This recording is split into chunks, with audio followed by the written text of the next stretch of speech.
नमस्कार, आप देख रहे हैं जय जवान जय किसान न्यूज 24। आइए नजर डालते हैं आज की खास खबर पर। जिला कानपुर देहात के ब्लॉक डेरापुर के ग्राम पंचायत फतेहपुर के ग्राम प्रधान आचार्य राम गंगादास जी को जनता ने दिया जनादेश, भारी मतों से हुए विजयी। प्रधान ने लिया संकल्प, नहीं रहेगा कोई भी कच्चा मकान पूरी ग्राम पंचायत में। प्रधान ने बताया पंचायत को बनाएंगे आदर्श ग्राम पंचायत। ग्राम प्रधान ने ग्राम पंचायत में लगवाई वैक्सीन और जन जन ने जाकर भी लगवाई वैक्सीन। प्रधान ने बताया कैसे करेंगे ग्राम पंचायत का विकास, नहीं होने देंगे ग्राम पंचायत में कोई भ्रष्टाचार, मिड डे मील में भी नहीं होगा कोई भ्रष्टाचार, कोरोना काल में करेंगे जनता की निगरानी। ग्राम पंचायत के प्रधान ने बताया इस बार बनेगी अखिलेश जी की सरकार। हर गरीब को आवास, हर गरीब को पेंशन, हर पात्र व्यक्ति को दिलवाएंगे सरकारी योजनाओं का लाभ। ग्राम प्रधान ने ग्रामवासियों और देशवासियों को 2022 में 9 वर्ष की बधाई दी। देखिए ग्राम प्रधान आचार्य राम गंगादास जी के साथ संपादक गौरव यादव और सचिन दुबे की ये खास मुलाकात।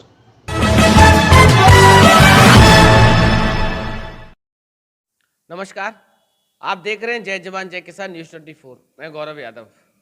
आज मैं हूँ ग्राम पंचायत फतेहपुर, ब्लॉक डेरापुर, कानपुर देहात, और हमारे साथ बात करने के लिए ऐसी शख्सियत मौजूद हैं जिनका परिचय अगर मैं ना दूं तो ज़्यादा बेहतर होगा। आध्यात्म की दुनिया से संत कहें, संत भगवान कहें, चूँकि हिंदुस्तान का परिवेश ऐसा है कि आज के दौर को, चूँकि टेलीविज़न का दौर है और ये दुनिया बहुत आगे जा चुकी है। जिस अंधकारमय दुनिया में, जैसे बंद कमरे में लाइट जलती है ना, तो वही संत महाराज हमारे साथ है। इस संसार को एक दीपक, जब बंद अंधेरे कमरे में दीपक जलता है जो हल्का सा उजाला करता है, उसी परिवेश में बात करने के लिए हमारे साथ महाराज जी उपस्थित हैं। ये ग्राम पंचायत के प्रधान हैं। भगवान की सेवा करते करते एक अजीब उमंग दिल और दिमाग में आई कि अब जनता की सेवा करनी चाहिए। आज इनसे बात करने का प्रयास करता हूँ कि जिस तरीके से ग्राम पंचायत की जनता फतेहपुर ने आपको आशीर्वाद दिया, आपको मौका दिया, किस तरीके से आप अपने आने वाले 5 साल के कार्यकाल में ग्राम पंचायत की जनता की सेवा करेंगे और उस सरकार की ऐसी कौन कौन सी योजनाएं हैं जिनको लाकर ग्राम पंचायत के विकास को आगे ले जाने का काम करेंगे। नमस्कार सर। हाँ, जैसे सबसे पहले तो आपका स्वागत है हमारे चैनल में। हाँ, धन्यवाद आपको। एक चीज आपसे जानना चाहता हूँ, ये कैसे बदला परिवेश? बाकी बातें आपसे हम आगे करें। नहीं, ऐसा है, राजनीति धर्मनीति से निकली है, अलग से तो है नहीं जी। परंतु आजकल की राजनीति थोड़ा दूषित हो रही है। लोग सही काम नहीं करना चाहते हैं, घूसखोरी हर जगह चल रही है। परंतु हमको जनता ने विशेष आग्रह किया, एक बार आप आएँ, हम आपकी मदद करेंगे और आप आ जाएंगे तो गांव को सुधार होगा। हमारे पहले भाई साहब थे, वो भी संत थे, और उन्होंने अपने कार्य के बाद आज तक किसी प्रधान ने इतना अच्छा काम नहीं किया। कहीं ना कहीं उसी का परिणाम है कि जनता हाँ, ने हाँ, आपको फिर मौका दिया। बस उसी कारण कि अब महाराज जी ने किया है, अब जो कमियां रह गई हैं महाराज जी पूरा करें। तो हमने जनता को पूरा भरोसा दिया और जनता के विशेष आग्रह पे हम आए यहाँ पे। चुनाव लड़ा, हाँ, प्रधान बन गए। हाँ। अब क्या कार्य योजना है भविष्य की? अब भविष्य में जो भी माने ग्राम में काम होने जरूरी हैं। बहुत से ऐसे गरीब लोग हैं जिनके पास मकान नहीं है। आवास की सबसे बड़ी समस्या आवास, कुछ समस्या पानी की, समतलीकरण, कुछ खेत ऐसे बड़े हुए हैं जो जिनमें कुछ पैदा नहीं कर पा रहे, गरीबों के पास ज़मीनें नहीं हैं, तो समतलीकरण करवा करके उनको ज़मीनें दी जाएं। और जल की समस्या सबसे बड़ी ज़्यादा। और हमारे गांव में इतने लोग ऐसे हैं जो छप्पर डाल कर रह रहे हैं, तो कॉलोनियों की विशेष, आवास की विशेष आवश्यकता है। अच्छा महाराज जी, आप आवास की बात कर रहे हो, आवास पे विशेष ध्यान भी देना है आपको, जैसा आपने कहा, और कुछ लोगों का गुजारा झोपड़ी डाल के हो रहा है, ये भी बात सच है। और मैंने भी देखा है, वास्तविकता सच है। क्या ये पात्रता और पारदर्शिता के तहत इनको लाभ मिलेगा, या फिर जो पहले होता रहा पंचायतों में वो सब होगा? हाँ, ये हुआ है। 20,000 40,000 देगा, अभी तक ऐसे ही होता रहा है। लोग पहले पैसे ले लेते रहे, उनका कर देते रहे। बस हमने जो हमारे पंचायत मित्र है उसके खिलाफ कार्रवाई कर रखी है। बिना पैसे के कोई काम ही नहीं होता है, उस पर कार्रवाई कर दी है। और हमने सीधे सीधे वीडियोस भी कह दिया है, सेक्रेटरीज कह दिया है कि पैसा लेने की कोशिश की गई तो हम इनको रखेंगे नहीं। इसलिए और जनता से भी कह दिया है, जो पैसे मांगे आप काम नहीं करवाना, हम करवाएंगे सीधे सीधे। अच्छा महाराज जी, एक चीज और बहुत गंभीर सवाल आपसे। अभी जब आपने देखा था, जब आपने शपथ ली थी, आप प्रधान बने थे, प्रधानी का चुनाव हुआ था, कोरोना काल चल रहा था, हिंदुस्तान से लेकर बहुत से देश परेशान थे, कैसे संभाला था? कोरोना के समय एक तहसीलदार थे, हमसे संपर्क में थे। उन्होंने कहा कि महाराज जी हम पूरी मदद करेंगे, आप जितने ज़्यादा लाग सकते। तो हमने अपनी गाड़ी लगाई, तहसीलदार साहब ने अपनी गाड़ी दी है, आपके पास गाड़ी नहीं तो हम अपनी गाड़ी देते हैं, ज़्यादा से ज़्यादा लोग लाएँ। तो उन्होंने लगाने के लिए आए और यहाँ पास में है डेरापुर में, जब जरूरत पड़ती तुरंत ले जाते हैं। पास में हाँ, पास ही में है। तो अधिकतर बहुत कम लोग रह गए, पर हमको लगता है कि हमने जब पहले देखा तो 40% लोग रह गए थे। धीरे धीरे जा रहे हैं, सब लोग लगवा रहे हैं, अभी लगवा रहे हैं। प्रधान जी, एक सवाल और बहुत गंभीर। कोरोना खत्म हुआ, डेंगू का कहर ऐसे टूटा जैसे कि आम जनमानस बहुत परेशान हो गया। अस्पतालों की स्थिति आपने देखी, लोगों को बेड नहीं मिला, गरीबों को इलाज नहीं मिल पा रहा, कोई ब्लड की जांच नहीं करा पा रहा। किस तरीके से अभी डेंगू का अभी ऐसा देखो, हमारे यहाँ डॉक्टर बुलवाया है यहाँ भी, और सरकारी अस्पताल तो है यहाँ पे, वहाँ भी लोग गए, और जहाँ जरूरत पड़ी हमने अपनी गाड़ी दी, हमने कानपुर तक भेजा। अब जाइए, और पैसा, गाड़ी का पैसा तक नहीं लिया, और हमने दिया लोगों को, जो भी रोगी वो आप ले जाइए। महाराज जी, अभी ब्लॉक में आपने अपनी कार्य योजना पेश करी इस वित्तीय वर्ष की, क्या मुख्य बिंदु रहे ग्राम पंचायत को लेकर? उसमें सबसे पहले तो आवास और जैसे शिक्षा की बहुत स्थितियाँ खराब है, उस विषय में हमने कहा कि जो लोग समय पर ना आए उनके खिलाफ कार्रवाई की जाए। प्राइमरी पाठशाला जूनियर तक यहाँ है, बाद बाकी बाहर ही जाते हैं। आवास और जल की समस्या रहती है, कहीं हैंड पाइप नहीं लग पाए, लगे हुए हैं, खराब पड़े हुए हैं, पानी की भी बड़ी समस्याएँ हैं। और कुछ लोग तो ऐसे जिनकी ज़मीनें इतनी ऊंची नीची, पानी का साधन नहीं है, तो समतलीकरण का ज़्यादा ध्यान दिया जा रहा है कि ज़मीन समतल हो, कुछ लोगों को ज़मीनें मिले, तो उस पर काम के लिए हमने कार्य योजना में दे दिया। और इसमें जो सेक्रेटरी आई हैं ऋचा सचान, वो जो पंचायत मित्र है ना, संविदा पे है, तो हटाया जा नहीं सकता है, रोजगार सेवक, तो उसको हमने कई बार कहा है कि इनको हटाइए और दूसरा कोई लाइए, क्योंकि ये अधिकतर बिना पैसे कोई काम नहीं करते हैं। कई शिकायतें आई, कॉलोनी में 25,000 रुपये मांगते हैं, ये लेटरिन है 2,000 रुपये दो, शौचालय मिलेगा तब मिलेगा, इस तरह शिकायतें की गई हैं, उनको विशेष ध्यान नहीं दिया जा रहा। आपने प्रधान जी शिक्षा की बात करी, शिक्षा की स्थिति तो है ही है खराब। हाँ, खराब है। उसके साथ साथ भारत सरकार की बहुत पॉपुलर योजना है मिड डे मील, जिसके तहत बच्चों को स्वच्छ खाना मिल रहा है, और प्रधानाध्यापक की मिली भगत से वो भी योजना भ्रष्टाचार की भीड़ चढ़ जाती है। कैसे सुधार होगा इसमें? अब इसमें तो अभी हमने खैर वहाँ जा करके, क्योंकि हमसे भी तक पूछा नहीं गया, या जो वहाँ आता है भोजन की सामग्री आती है, और जो गांव का है व्यक्ति, क्या नाम उसका, नाम क्या है जिसके पास में से आता है, कोटा डीलर। हाँ, कोटा डीलर, हाँ, राशन डीलर जो है, उसकी शिकायतें बहुत मिल रही हैं। उनसे मिल करके सब घटतौली की घटतौली, और यहाँ गांव में भी, राशन कार्ड में यूनिट की गांव में भी लोगों की यदि 5 लोग हैं तो 4 ही मिलेगा, 10 हैं तो 8 ही मिलेगा। इस तरह की शिकायतें मिलती हैं। उनकी वजह से हमने बात की तहसीलदार से, उन्होंने कहा कि आप लिख दीजिए, दस्तखत करवाइए, तो इनके खिलाफ कार्रवाई, पर कार्रवाई इसलिए नहीं हो पाती है कि वहाँ से बिली भगत रहती है। हम वहाँ देंगे, किसान को काट लेंगे, जनता काट लेंगे, बाद अधिकारियों को देते हैं। ये शिकायत उनकी बहुत मिल रही है।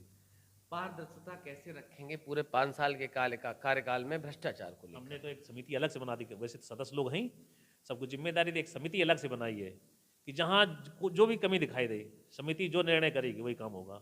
और गांव के पूरे जितने भी लोग, हर जात का एक आदमी लेकर के हमने कहा कि आप लोग सब लोग चलाएं प्रधान, ये कि हम अकेले नहीं चलाएंगे, आप लोग जो बताएंगे, जो भी फैसला होगा, हाँ, वो मानेंगे, हाँ, सब सम्मति से होगा, और उसी तरह से हम काम करेंगे, हम अपनी इच्छा से कोई काम नहीं करेंगे।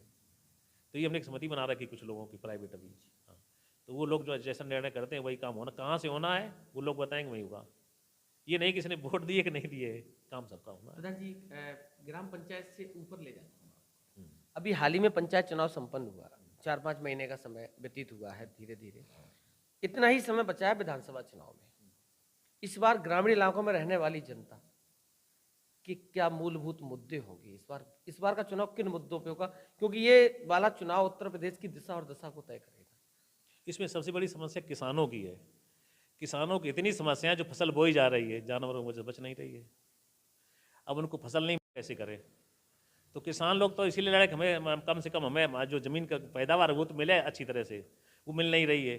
और किसानों को जब चुनाव आ जाता है तब तमाम योजनाएं आ जाती हैं सामने कि ये होगा वो होगा, उसके बाद कुछ नहीं मिलता किसानों को, जनता कुछ मिलता है, कुछ नहीं मिल रहा है। तो सबसे बड़ी आज गरीब जनता की, किसानों की इतनी बड़ी समस्याएं हैं, कैसे इनकी एक तो आवारा जानवरों की समस्या हाँ, होगी, समस्या है। दूसरी समस्या जो मैं भी देख रहा हूँ काफी दिनों से, खाद की बहुत ज्यादा किल्लत चल रही है। तो बिल्कुल नहीं, किसानों को मिल रही है तो पैसा लिया जा रहा है ज़्यादा, और खाद कम दी जा रही है। पहले 50 वाली 40 में आ रही, हाँ, 40 पे 40 ही मिल रही, लगभग 40 के आसपास ही, और पैसा बढ़ा लिए जा रहे हैं। हमने खाद ली अपने खेतों के लिए, हमें 2,200 रुपये ज़्यादा देने पड़े, तब खाद मिली नहीं, मिल नहीं रही थी। और कौन कौन से मुद्दे होंगे युवाओं के, नौजवानों के, महिलाओं के इस बार? महिलाओं को जागरूक करने के लिए तो बहुत प्रयत्न चल रहे हैं। चलो शिक्षा दिन को मैंने सबसे बड़ी शिक्षा की समस्या है, और शिक्षा की यहाँ गाँव में जूनियर से आके कोई स्कूल नहीं है। ITI यहाँ पर बनाया जा रहा है, देखो कब तक वो तैयार हो जाता है। शिक्षा के स्तर में यहाँ बहुत समस्याएं हैं। डेरापुर में कोई बहुत अच्छी संस्थाएं नहीं है स्कूल की, अब बाहर कहाँ जाएं। तो एक तो कम से कम संस्था के लिए वो राष्ट्रपति आए थे, लिख के दिया था हमने उनको ज्ञापन कि यहाँ कोई एक अच्छा विद्यालय बनाया जाए। और पानी की समस्या है, कोई टंकी अंकी बनाई जाए। पानी की समस्या, शिक्षा के विषय में जब तक कोई अच्छा स्कूल नहीं है आसपास होता है तब तक बड़ी समस्याएं हैं। लोग क्या महंगाई इस बार कोई मुद्दा होगा विधानसभा चुनाव? हर एक चीज़ महंगाई बहुत ज़्यादा हो गई है, हर एक चीज़ महंगी है। किसान के पास जब चीज़ें रहती है तब सस्ती है, किसान के पास चली गई तो महंगी हो जाती है। महंगाई तो बहुत ज़्यादा है। महंगाई की वजह से इतना लोग परेशान है कि अच्छी तरह से दाल रोटी नहीं खा पाते हैं। आप बार बार किसानों की बात कर रहे हैं। पिछले 1.5 साल आंदोलन किया किसानों ने, दिल्ली बॉर्डर पे, हरियाणा बॉर्डर पे, गाजीपुर बॉर्डर पे, यूपी बॉर्डर पे। भारतीय जनता पार्टी की सरकार प्रदेश में भी और देश में भी 1.5 साल कान पे जू नहीं रखी। 800 किसानों की बलि दे दी गई, बलिदान दे दिया किसानों ने आंदोलन में। चुनाव का समय आया तो बिल वापस ले लिए गए। ये काम पहले भी हो सकता है, क्या करें? नहीं, सिपाही लोग जनता को मूर्ख बनाने के लिए अब चुनाव आ गया है तो जाने कितनी योजनाएं निकाल रहे हैं। तो सब ये अच्छी बात नहीं है। जनता जानती है, जनता समझती है ये केवल चुनाव तक है, इसके बाद कुछ नहीं है। तो चुनाव आ गया तो बिल बस वापस ले लिए। हाँ बस। क्योंकि वास्तविकता यही है कि ये काम पहले भी पहले हो सकता था, पहले बात नहीं मानी गई। जाने कितने किसान उसमें 800 किसान जो है बताओ जान चली गई। कौन जिम्मेदार? हाँ, जिम्मेदार सरकार है, पर जिम्मेदारी निभा कहाँ रहे हैं। उन किसानों के लिए क्या किया उन्होंने? मुआवजा तक नहीं मिल रहा है, बेचारा अभी पड़े हुए हैं। पिछले 35 साल का इतिहास रहा उत्तर प्रदेश जी। हर 5 साल में परिवर्तन हुआ। इस बार नहीं, परिवर्तन क्या, ये परिवर्तन जनता दुखी परेशान है, क्या परिवर्तन हुआ? हमेशा है सत्ता परिवर्तन। सत्ता परिवर्तन तो होना निश्चित है। जनता इतनी परेशान है, हर तरह से त्राही त्राही मची हुई है, परिवर्तन तो होना है। कौन बनेगा उत्तर प्रदेश का मुख्यमंत्री? आपको लगता है अखिलेश को आशीर्वाद दे आए हम? अच्छा, आशीर्वाद भी दे दिया अखिलेश आते जाते हैं, मुलायम सिंह आते जाते हैं, विजयी भव। बिल्कुल आशीर्वाद देते हैं। उनके लिए अनुष्ठान और कर रहे हैं, अच्छा, बता भी आए हैं। कब का है कार्यक्रम? किसका? अनुष्ठान का लगातार चल रहा है, उनके लिए हम कर रहे हैं। कभी मौका मिलेगा हम लोगों को भी आने का? बिल्कुल मिलेगा। हम जैसे प्रोग्राम चुनाव होने के बाद अखिलेश को बुलाते हैं, आएंगे, आप बिल्कुल आमंत्रित करेंगे। जब अनुष्ठान हो तो याद करिएगा। बिल्कुल। हाँ, ग्राम पंचायत की जनता ने आपको प्रधान बनाया, आपके भाई प्रधान रहे, कैसे उनका धन्यवाद करें? भाई साहब तो बताएं, भाई साहब भी नहीं आ रहे थे राजनीति में। गांव के लोग जाकर के हम उमरन आश्रम से लाए कि महाराज यदि आप आएंगे तो हमारा गांव सुधर जाएगा, क्योंकि यहाँ शराब आदि पीना और उपद्रव करना तमाम रापन उनके सामने किसी की एक नहीं चली। और उन्होंने जनता का इतना काम किया है कि जो वैसे लोग थे, खुराफाती लोग, सामने नहीं आते थे जब तक वो रहे। परंतु इसी कारण उन्होंने जब सख्ती से काम लिया, उनके साथ घटना घटित कर दी गई। अब वही समस्या हमारे लिए है, अब लिख के दे दिया SP को। ये तो कोई खतरा होता है हमारे पीछे तो ये लोग इसमें जो है बहुत माने जाएंगे। तो समस्या थी आ रही हैं। उन्होंने बहुत उसके बाद कुछ ऐसे लोगों ने जो राजनीति में पढ़ करके और उनकी आत्महत्या करवा दी। 2021 समाप्ति की ओर, लास्ट महीना है, 2022 का आगमन हो रहा, क्या शुभकामनाएं हैं पंचायत वासियों के लिए, प्रदेश वासियों के लिए और देशवासियों के लिए? ये गांव के लोगों को तो शुभकामनाएं यही है कि आप लोग सब जो है लोगों को घर पर बच्चों को शिक्षा दें, और जो समस्याएं हैं आपकी गांव वालों की, उन समस्याओं को हम अच्छी तरह से अपनी तरफ से जैसा आप बताएंगे उसकी समस्या का समाधान हम जितना बने कोशिश करेंगे। और इसमें ग्रामवासियों के लिए हमने इतना खुल कर के कह दिया है कि जो लोग विरोध करने वाले हुए हमारे पास आते हैं, महाराज जी आपसे हमें कोई समस्या नहीं है, हम चाहते आप काम कर रहे हैं, करेंगे। और हमने उनको खुलकर कह दिया है कि ये नहीं सोचना कि हम वोट दिए कि नहीं दिए, आप खुलकर के जो भी समस्याएं हैं तो अब गांव वाले हमारे साथ जुड़े हुए हैं, इसलिए हम उनका धन्यवाद देते कि अच्छी तरह जुड़ गए। जो विरोध करते हुए हमारे सामने जुड़ गए हैं, विरोधी भी आ गए। विरोधी भी हमारे सामने आ गए और उनका काम कर रहे हैं। बहुत बहुत धन्यवाद महाराज जी हमसे बात करने के लिए। धन्यवाद आपको, बहुत बहुत धन्यवाद। हमारे साथ थे ग्राम पंचायत फतेहपुर से नवनिर्वाचित प्रधान रामगंगा दास जी। आचार्य हैं, महाराज हैं, संत हैं, और हमें ऐसी आशा है कि समाज का विकास के साथ साथ समाज सुधार का भी काम करते आए और आगे भी करते रहेंगे। आने वाले 5 साल के कार्यकाल में सरकार की ऐसी तमाम योजनाएं हैं जिनको लाकर अपनी ग्राम पंचायत की जनता का कल्याण करने का काम करेंगे। और ऐसी आशा के साथ आने वाले नववर्ष 2022 की न्यूज़ 24 की तरफ से महाराज जी को, ग्राम पंचायत की जनता को बहुत बहुत बधाई, बहुत बहुत शुभकामनाएं। धन्यवाद। पल पल की खबरों को देखने के लिए चैनल को लाइक, सब्सक्राइब और शेयर जरूर करें।